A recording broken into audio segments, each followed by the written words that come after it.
Chapter 26. In the middle of the next night, Sam woke to the scar on his arm burning. When he pulled the covers back, he saw small hairs growing from the scar itself, then spreading down the back of his hand and onto his fingers. His fingernails ached. The only respite was to dig his hands deep into the earthen floor of the cabin. It reminded him of the soothing feeling he had so many times in his own garden. Digging seemed to pull a soothing coolness into his body. Each reach brought him deeper and deeper into the earth until it seemed to swallow him up completely, and everything went dark. Sam blinked his eyes open to the sound of the timber being lifted. He was lying next to a deep hole that had been dug in the middle of the earthen floor. Stu pushed the door open, and morning light flooded in. 9 days till you're proven. Whoa! Stu's eyes went wide when he saw the huge hole next to Sam. Sam looked down to the dirt all over his body and hands. I was dreaming I was digging. Looks like you weren't just dreaming, Stu said with a smile. We'll tell Miss Constance and Grandma Letty before you dig a hole clear to China. Probably will need stronger tea. Sam rose from the ground and brushed himself off the best he could. Stu picked up the pages next to Sam's bed. There still wasn't anything legible. Still got nothing here, huh? He commented. Wait, that kind of looks like an O there, and a little T. Guess so, Sam said as he looked over the page. It'll be nice when I can actually read it. Stu set the pages back down on the bedside table, then moved to the door and held it open. You ready? Sam was grateful at the invitation to head to town again, not just for town's sake, but he had more questions, and Stu always seemed to have an answer. The pelt leapt up onto Sam, and they were on their way. Can I ask you something? Sam said as he started down the trail. About Forge? Of course, Stu replied. I knew everything. If my family was still alive, they would have come up here too? With me? To Forge? Well, that's what the books say. Stu was unsure why Sam was asking. If Sam was missing his family, Stu didn't want to say anything to make it worse. Luckily, Sam asked another question. Would I still be in the cabin by myself? Probably, Stu replied. That's because they don't want you to hurt no one while you're still waiting for your first night. It's the safest thing. Can you imagine what your Ma and Pa would do if you were digging holes in your sleep? Stu laughed. Sam laughed too. He thought how he used to growl and playfully chase his brother and sister while they squealed with delight. They would be squealing for a very different reason if he sleep-buried them in the dirt floor of his cabin. So there hasn't been a new Jack in a while then, huh? When was the last one? A long time. Longer than when my Pa and I got here, Stu replied. But I guess I'm not really new, 'cause I got Arthur's blood and all. I'm new, but not, kinda. Yeah, Stu thought for a minute. It's kind of like you got Arthur's hand-me-downs, and everyone is wanting to see how they fit. They crested the hill overlooking Forge, and Sam's eyes brightened as he saw Alde slowly pulling Vedoma's caravan down the main street. Vedoma! Alde! Sam called out as he ran down the hill. Vedoma waved as she pulled Alde to a stop. Sam trotted up and scratched Alde's jaw and long face. The pelt jumped off Sam's back and worked itself up and onto Alde until it sat up like a saddle and rider at the same time. How are you, boy? Sam said affectionately. Morning, Miss Vedoma. Morning, my good Sam, Vedoma replied. Who's your friend? This is Stu, Sam replied with a nod over his shoulder, expecting Stu to chime in with a good morning. But instead, there was only silence. Sam turned to see that Stu was looking up at Vedoma with a dumbfounded half-smile on his face. Guess he's never seen a caravan like yours, Sam said. But as he followed Stu's gaze, he realized Stu wasn't looking at the caravan. He was looking right at Vedoma. Stu seemed stuck, like he couldn't move. Nice to meet you, Stu, Vedoma finally said. Stu stared. His smile grew. Stu? Sam said. Stewie? What? Stu finally snapped out of his trance. Nice to meet you, Stu, Vedoma replied. Stu looked back at Vedoma, then Sam. He dropped his head and made a deep bow. The honor is mine, Your Highness. Your Highness? Sam questioned. Stu's reply came as a whisper. Just look at her. The horse, the fancy wagon. It's a caravan, Sam corrected. Caravan? The fancy caravan? Her eyes? She's got to be a princess or a queen or something. Sam looked up to Vidoma and gave a shrug. Vidoma gave Sam a wink and a smile and sat up extra straight. "Rise, young Stu," she said. Stu brought his head up. "Young Stu, could you guide Alday?" Vidoma asked. "Of course, m'lady," Stu responded in his deepest voice.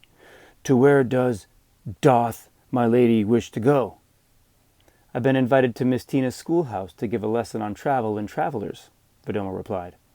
Stu stopped short. Of course he wanted nothing more than to escort Vidoma, but he sure didn't want to be seen at the schoolhouse. "M'lady, the schoolhouse is only there, past Ram's shop," Stu gestured gallantly. "Excellent. Would you guide my horse along the way?" Vidoma asked. Stu swallowed his unvoiced objection and gave a small bow. "I must confer with young Sam." Vidoma gestured for Sam to join her in the coachman's box.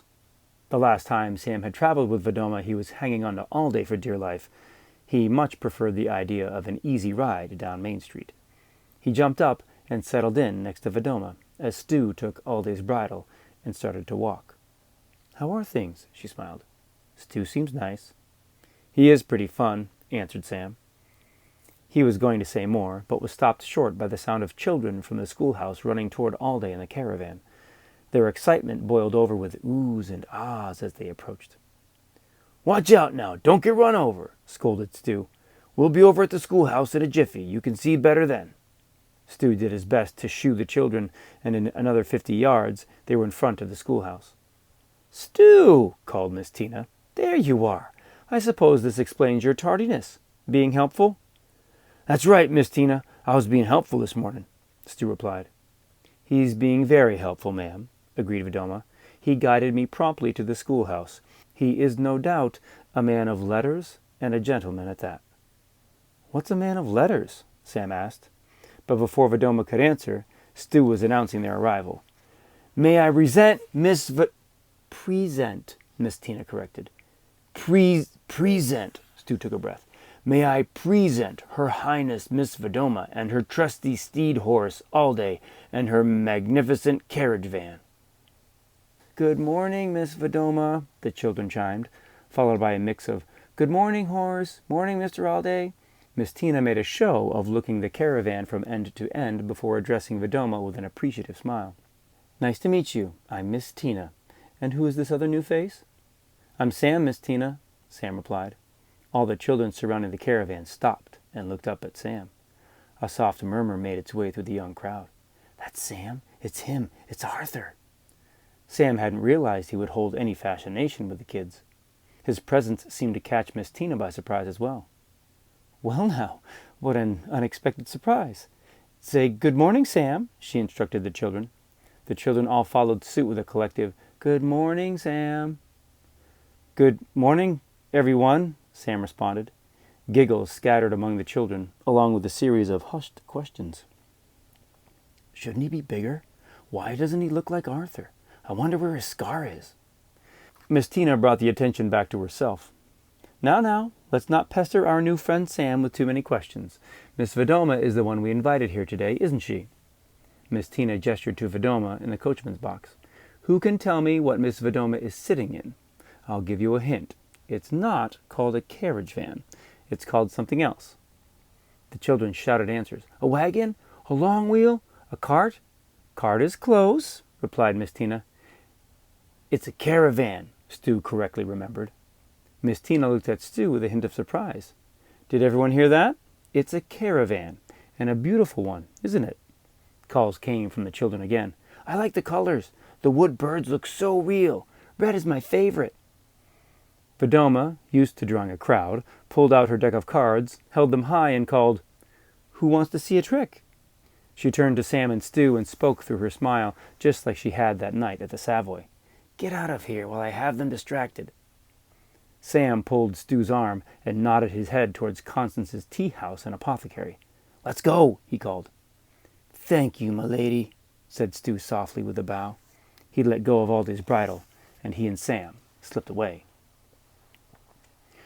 Moments later they were taking their shoes off to wiggle their toes in the green that covered the floor of Constance's apothecary.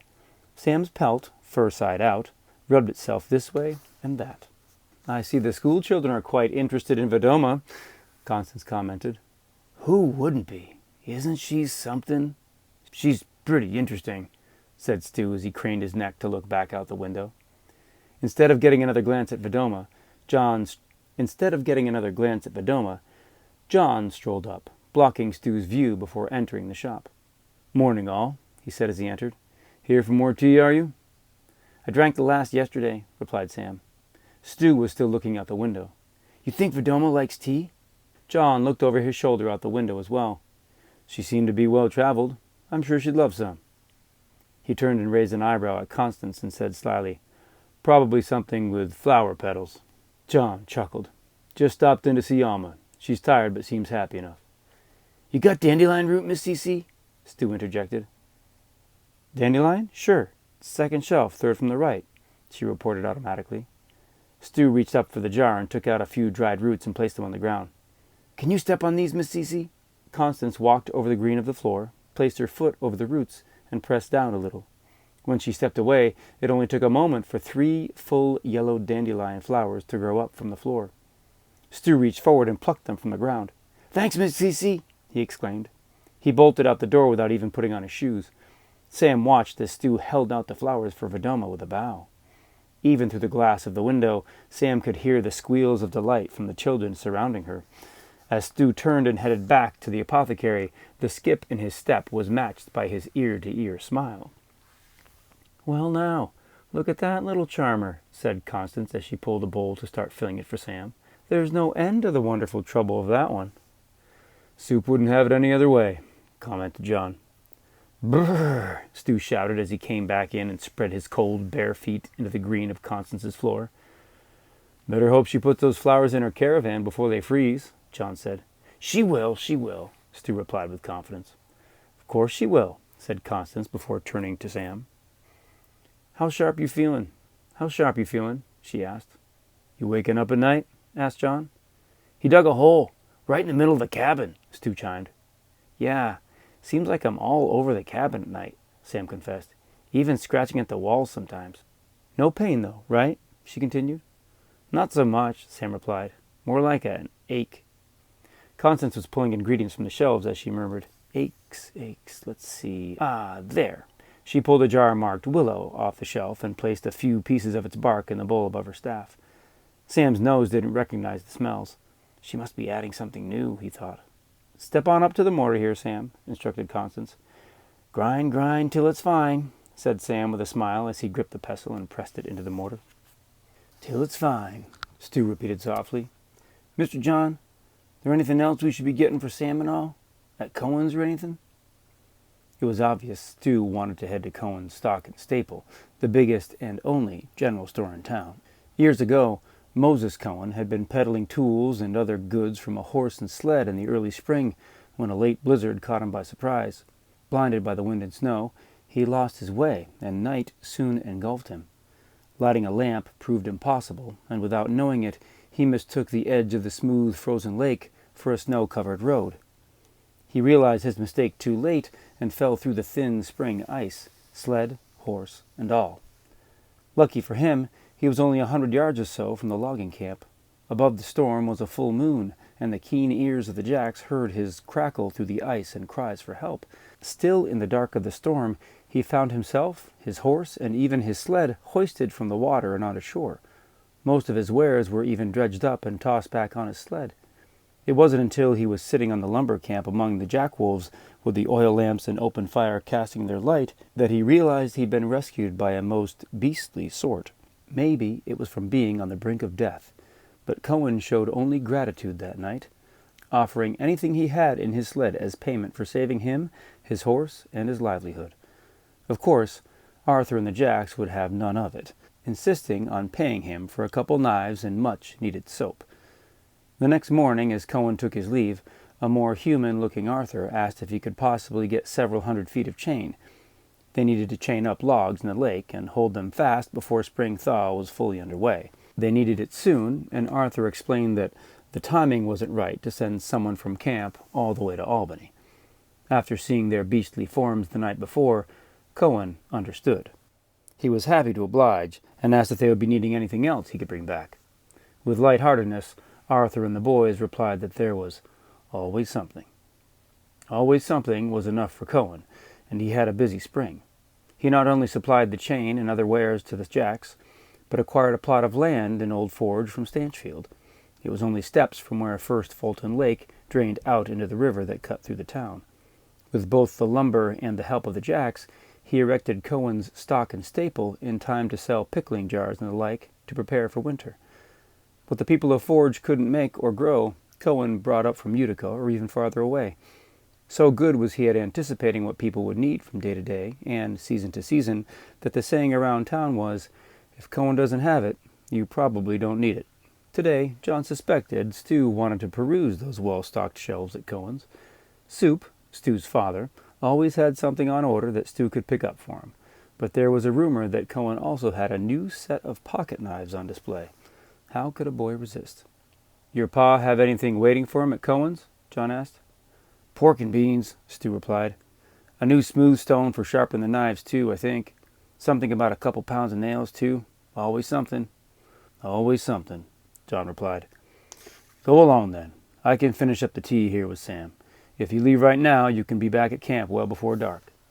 "But Stu was hoping to get a little more Sam time. "You'll be having more time with Sam, don't you worry. You get the pork and beans up to camp. Hunting's been scarce and the boys will be hungry." "All right," said Stu. So there was a little disappointment in his voice. He wanted to bring Sam in to see all that Cohen's offered. Still, he took John's suggestion and started to put his socks back on. "You see the new pocket knives yet?" John asked. Stu's face lit up. "No." He slid his foot into his boot and called as he went out the door, "See you tomorrow, Sam. Thanks again for the flowers, Miss Cece." Even though Constance had added more and more into Sam's mortar, he had already ground it all into a fine powder. "This good?" he asked Constance. "Great." "Actually, we aren't going to make it back to Sam's cabin for a while," John explained. "Any chance we can boil some right now?" Of course, Constance replied. "I've already got some water on for myself." Constance took the kettle from her fire and poured it into a ceramic cup. She glanced at John. "You too?" "You think?" John asked. "I think," Constance winked at Sam. "You're not the only one who needs a little tea to keep him straight from time to time." She filled another cup and set it next to Sam's, then spooned a scoop of the ground herbs into each one. Sam liked the way the colors spread into the water. He could smell something different in this mix as the steam drifted up from his cup. "I added a little lavender and yarrow to help with the aches and your dreams," Constance remarked as she emptied the rest of the mortar into a small tin and handed it to Sam. "We'll see how it works and adjust when you run out again in a few days, all right?" "All right," Sam replied as he blew on the tea to cool it. "Here," Constance said, as she opened her door and reached out to break off a small icicle from her own roof. "Stir it with this." Constance turned back to her shells as Sam stuck the icicle into the tea and made lazy circles with it. In no time, it was cool enough to drink. He pulled the icicle out, handed its partially melted form to John, then drank the whole cup down in one go. Sam's face seemed to shrink with the bitterness on his tongue. "I'm getting used to the bitter, I think," Sam said as he blinked and tried to get the moisture back into his mouth.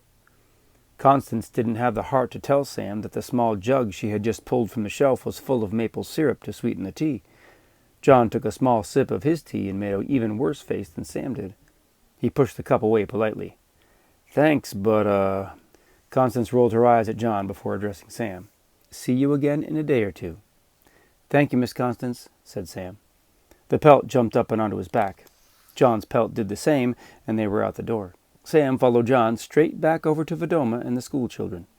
John, like any of the Jacks, was usually a welcome treat for them when he dropped into the schoolhouse from time to time, but today all eyes were on Vadoma and her cards. John was able to walk right up to Miss Tina without a single child wanting a ride on his back or a toss in the air. "Morning, Miss Tina," John said quietly. "Looks like the kids are getting their learning today." "Shh," Miss Tina gently scolded. Her eyes were transfixed on Vadoma's cards. John decided to finally look over to see what the fuss was about when he heard Vadoma call out a card. "It was the what?" "9 of diamonds," the children all chimed in together. "Oh, so it's not this card?" Vadoma held up a 7 of clubs. "No," the children collectively said. "Well, then maybe it's that one." She pointed to a young boy in the group. "Check your hat." The boy's eyes went wide. The children were rapt while the boy pulled off his knit cap and found a card inside. The 9 of diamonds. The children erupted in equal parts applause, cheering, and variations of "How did she do that?" "She's pretty good," said Miss Tina to John. "Not a bad dancer either," replied John. "Is that right?" asked Miss Tina before turning back to the young crowd. "All right, children, all right," she called. "Miss Vidoma can't spend all day with us. We've got more lessons. Say your thank yous." A mix of gentle protests and thank yous sounded as the school children drifted back to the schoolhouse.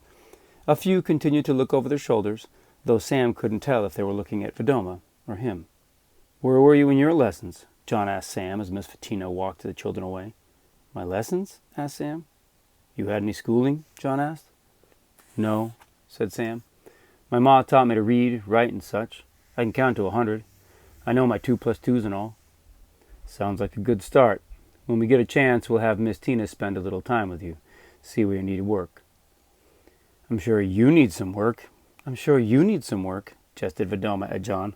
"We all do," replied John. "How are you finding things in town?" "Alday here is getting a little restless," said Vidoma. "He's used to being on the move." "I'm sure. A caravan is built for traveling," said John. "How long until your big night, the proving night?" Vidoma asked Sam. "Another 9 days, I think." "I'm not sure if Alday will last that long," replied Vidoma. Alday turned his head and gave a snort. Sam hadn't expected Vidoma to stay, but now knowing she may leave gave him a tinge of wistfulness. "Don't leave without saying goodbye," John said. "If nothing else, it looks like it may break Stu's heart." Vidoma smiled. "He wouldn't be the first." "Or the last, I'm sure," added John. Vidoma laughed. "You headed someplace important today, or do you want a card trick like the kids?" "Sam's got a lesson," replied John, "though not at the schoolhouse." John's smirk betrayed a bit of mischief. "Not all lessons are in books, huh?" said Vidoma. She clicked her tongue, shifted the reins, and Alday pulled the caravan back toward the barn. John invited Sam to walk up the main street of town with him. "Stu show you the lake yet?" asked John. "I've seen it from the hill there." Sam gestured to the hill he and Stu crested each time they came into town. "Never seen one frozen like that before." "Yeah, I don't imagine. You've got to be careful. Most spots in the lake are all right, but where the water moves faster, the ice can be thinner. Falling through isn't fun. We'll show you how to test the ice." "Walking on ice. Kind of like walking on water, huh?" Sam offered. "Sure is. And your new boots will help," replied John. Sam looked up to see Cohen's Stock and Staple on the right as they turned at the edge of the lake. They walked the shoreline towards where the river emptied out, and turned left again to walk downstream. "What about trees and timber? You swing an axe much?" "Not much," Sam admitted. He had chopped plenty for his family fire, but the swaths of cleared land he'd seen in the hills around Forge told Sam the cutting the Jacks did was more intense. "You'll soon be swinging one a lot more. After we fell 'em, we drag 'em out onto the ice, where they stay all winter. In the spring, when the lake thaws, the water does the work, and we float 'em down into Forge or further down river and cut 'em up." "They just float down?" "Not always. Jams happen all the time." "Jams?" "Log jams. The logs get bunched up and won't move, so we have to get out in the river, loosen 'em up, untangle 'em." "Do you use boats?" asked Sam. "If the river's wide enough, boats called bateaux," said John. "If the river narrows and everything gets stuck, we have to drive them down." "Drive them? The boats?" "The logs." John stepped to the edge of the river south of Forge. It was maybe 30 yards across, the water moving fast enough to keep the winter freeze at bay. Downstream, it turned and widened, making an eddy where the logs had gathered and lazily floated around and around. John and Sam approached an older man standing a few yards from the shoreline. His hair was gray enough that it was hard for Sam to tell if he had a white streak like John, Rowan, and Kofi. He was singing a happy tune to himself as he arranged a stack of collected sticks and wood into a pile for a fire. He looked Sam up and down and asked a question instead of a greeting. "Can you swim?" the man asked. Sam looked at the man, John, and the river before answering. "Yes?" Sam's response came as a question, not because he couldn't swim, but because he didn't want to. The snow on the banks of the river told him the water was frigid. John gestured with his head. "This is Amasa." "The river driver," Sam remembered Stu saying. He offered his hand. "Good morning, sir. I'm Sam." "Glad you're here, Sam. The day moon will be up in a bit. Then we'll start." Start. Logs, Amasa replied, looking toward the eddy. Those logs? Sam pointed to the cut timbers slowly circling on the surface of the river. Each was thick but short, maybe 4 feet in length. Those logs, Amasa replied with a smile. Anything and everything Sam could think of involving logs in a river meant being wet and cold, neither of which he was looking forward to. Amasa made his way down the shoreline toward the circling eddy. He sprang off the shore and landed atop one of the floating logs. For a man into his gray years, he was incredibly nimble. He jumped to a second one, then a third. He made it look easy, balancing perfectly on one log for a while until leaping onto another, then the next, whistling all the while. If the logs weren't there, he'd have looked like he was dancing a jig. Maybe this could be fun, Sam thought. Amasa moved with expertise along the logs all the way out into the river. Arriving at the outer edge of the eddy, he gave a whoop for emphasis as he turned and started to make his way back. A few moments later, he was all the way back to shore, his fast steps making his last log spin as it grazed the shoreline. He expertly hopped off and stepped up the riverbank to Sam and John. His boots had never even touched the water. Nothing to it, Amasa winked. The scar on Sam's arm started to itch. He recognized a restlessness in his body. Amasa glanced east to the day-rising moon, a slightly larger crescent than the day before. Here's the moon. Your turn. Go on, urged John as he made walking fingers up his own arm. Sam cautiously stepped up to where the circling logs bumped the shoreline. Amasa offered a little advice. Just keep your feet moving. When you end up in the water, don't panic. Just breathe, he said. I don't want to end up in the water, Sam said. Nobody does, responded Amasa. Sam stood on shore and watched for a moment as the logs bobbed and floated slowly by. He carefully extended one foot and touched the log. It sunk a little. He brought his foot back and looked over to Amasa. Any time, said Amasa with a smile of encouragement. Now or never, Sam thought. Confidently, he took the same foot and stepped onto a log. The second he put weight on it, he slipped off sideways and plunged into the river. Even with the water only waist deep, the cold stabbed his legs and he felt his heart stop. He immediately tried to get back on the log from the water, but all it would do was spin. His only choice was to wade through the circling logs back toward shore. The current was slow but strong, and the timbers pushed and shoved at him, trying to pull him out into the river. Even only a few feet from shore, this first battle with the floating arsenal was one that Sam was barely winning. When he finally shoved his way close enough to shore, Amasa offered a hand and hoisted Sam up and out of the water. Sam was out of breath and bent over with his hands on his knees. Not bad, Amasa said with a smile. Not too good either, but a decent first try. Sam stood and looked out over the logs, then back at Amasa. He had made it look so easy. Ready for another go? Asked Amasa. Sam looked for some kind of rhythm on the bobbing up and down, but the logs had no regular or predictable pattern. It was a fallen tree free-for-all. I can't step on them, Sam thought. Maybe I can jump on one. 2 feet. Sam found a new spot at the edge of the water, waiting patiently for just the right log to float into place. No, wait, not yet. That one. Sam jumped with both feet and landed dead center on a log. He stood up. That's bet. He flailed his arms, balancing precariously for only a second, maybe 2, before he slammed down onto the log and dropped into the water again. This time, Sam didn't touch bottom until the water was all the way up to his chest. Wedged between 2 logs, he tried pulling himself back up, but each effort would only spin his tenuous grip loose. He had no choice but to fight through the floating pillars again to get back to shore, and fight he did. The deeper water and stronger current made a wall of pressure against him. With each step, he was getting battered and bruised by the timbers. It took everything in him to fight through the waterlogged mass, his scar burning with each effort. After what seemed like an eternity, he finally grasped Amasa's outstretched hand again. Soaking wet, Sam flopped on his back in the snow on the riverbank as the pelt came over and poked at him. Looks like it's time to light the fire, Amasa said. John nodded. I guess we should go back to the start, Amasa said. You ready for a lesson? Now he wants to give me a lesson? That would have been nice a few minutes ago, Sam thought. He managed to catch his breath and stand, though his soaking wet clothes were having their way with him. Amasa dropped in up to his thighs and drew a single log away from the circling eddy. He prodded it toward the calmer part of the shore. On you go, he called as he waded to one end to steady it. Sam tried to shake off the cold as best he could before jumping out onto the log. Even with Amasa holding the end with 2 hands, Sam just barely managed to stand on the thing. Amasa loosened his grip, and Sam felt the log start to turn. He flailed his arms and splashed down into the stabbing cold water once more. Without the other logs pummeling him, he managed to quickly get to his feet. "Again," said Amasa, as he held the log steady. Sam fought the shivering in his body that somehow made his legs both wobbly and stiff at the same time. He remounted the log for a brief moment before slipping and falling in once more. "Again." Try after try, Sam could manage to actually stand tall without falling off until Amasa loosened his grip. Sam would find himself in the water again, and often smacking the log on the way down.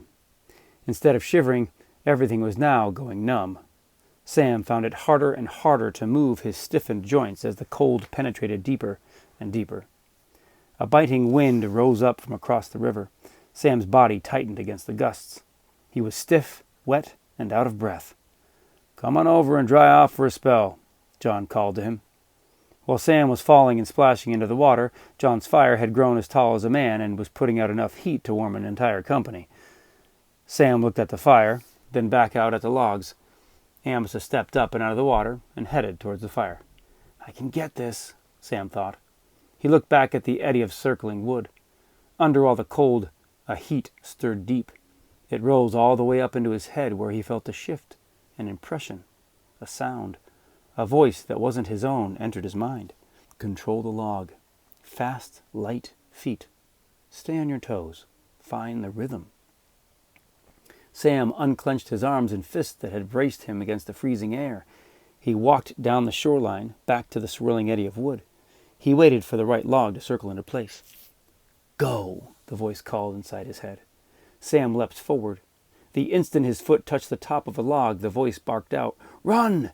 Sam did just that, running in small, light, quick steps all the way to the end of the log when the inner voice rang out once more, "Jump!" Sam hurtled into the air and onto a second log, still running at full speed, his arms stretched out, waving and flailing to balance. "Ha! Yes!" the inner voice celebrated inside his head. "Well done!" Sam was ecstatic. "Ha! We got it!" he called out loud. John and Amasa stood wide-eyed in front of the fire. "We'll all be," managed Amasa. Sam ran faster and faster across the logs, speeding straight at the outer edge of the floating circle, and without knowing how to stop, he dumped himself straight into the river. The water was much, much deeper. Sam disappeared under the surface, the air squeezed out of his lungs. The current soon pulled him beneath the logs, and try as he might, his feet couldn't find bottom to push up and out of the frigid depths. The thumping of the logs was deafening as they bumped each other just above his head. Shifting shafts of light reached through the gaps of the logs, striking Sam's face as he fought the current. His lungs burned. His skin was pierced with cold, and try after valiant try, Sam couldn't kick powerfully enough to drive his arms up and onto a log. Against all his efforts, his joints went stiff, and he sank. And sank. His feet touched the rocky bottom. In one final tremendous effort, he launched himself up and between 2 logs. He wrapped an arm around each one and looked up to see Amasa standing above him, a foot on each log, keeping them steady. Sam gasped for air as he held on. "Breathe," Amasa showed him with exaggerated inhales and exhales. Sam did his best to match Amasa's breathing, but the cold had pulled the air and strength out of him. On shore, Sam's pelt was having trouble sitting still next to John. "Stay," John said. Even with Amasa's example, Sam's breathing gave way. His limbs gave up. He closed his eyes as he lost his grip and sank under again. "Damn it," Amasa uttered. Underneath the surface, Sam rested in surrender. No matter what his mind wanted, no matter what the voice in his head wanted, his body had had enough. Just as darkness started to envelop him, he felt the water swirl and suddenly was rising up and up. He was pulled between 2 logs and into the light of day. He felt himself swing and was over Amasa's shoulder. Amasa was running over the logs. They were nothing but a blur as Sam watched them pass underneath. Amasa plopped Sam next to the blazing fire. The pelt wrapped itself around him, and immediately Sam felt its warmth. In all of Sam's life, he had never been so cold or more grateful for the heat of a fire. Sam looked out over the circling logs in frustration and wonder. Amasa had made it look so easy, like he was dancing over them. I heard a voice in my head, Sam explained. I thought I could. It said I could. He heard John over his shoulder. Just take a second and warm up, then you can try again. It was going to take more than a second for Sam to warm up. Could I take the fire out there with me? Sam managed to joke. John had a quick laugh and added more wood to the fire. A silence settled over them for a moment as Amasa held his hands out, warming them. The pelt squeezed firmly around Sam, and he felt tingling where the logs had bestowed bruises upon him. He stared into the dancing flames of the fire, mesmerized. The flickering matched the feeling that was rising inside him. Yet, like a flame, it was impossible to hold. Sam blinked and shook his head. He looked toward the river, where the logs floated slowly around their great circle. It's all moving. Everything was moving. The fire, the river, the logs, even the cold wind in the air. Sam looked out over the water. He had tried to balance atop the logs, but the only success he experienced was when he was running. Keep moving. He threw off the pelt and went to the edge of the river. Amasa and John blinked at each other before John yelled to him. You all right? Ain't nothing alive that don't move, Sam yelled back. The men looked at each other with surprise at Sam's confidence. Still on shore, Sam started running in place with his knees high when his own voice came through his mind. I must look like an idiot. Sam took his running feet from the shore right out onto a log. Right, left, right, left. To his surprise, he could feel the subtle shifts in the direction of the log as it wanted to roll this way or that. He didn't try to run forward or backward, but instead focused on adjusting the landing of each foot ever so slightly, making the log roll one way, then the other. He was in constant motion and was never quite balanced, yet he actually felt in control. The current took him and the log out into the river, at the outer circle of the eddy. He looked up to John and Amasa, who were standing at the shoreline, looking rather impressed. Ha! I got it! Sam yelled. With his next step, he caught his toe on the log and plunged back into the water. As he sunk up to his chest again, the other voice in his head came through. Best to keep your eyes on the logs for now. Sam laughed as he fought his way back to the shore where John and Amasa were waiting. That was almost a quarter of the way around, said Amasa. Starting to get the hang of it, huh? Ain't nothing alive that don't move, said Sam. Well, now, ain't nothing alive that don't move, laughed Amasa. I was trying to stand still on the logs, but that's not how it works. The river's alive. It moves. So you got to keep moving. Well, now, you're right. It does work best if you keep moving. Amasa gave Sam a look up and down. Ready for another go, or you need a little more time by the fire? Sam spent the better part of the rest of the day alternating between the heat of the fire and the cold plunges between the logs, slowly but surely making a little more progress throughout the day. He did eventually make it all the way out to the edge of the eddy, but never all the way back. There's only so much a boy can learn in a day, after all.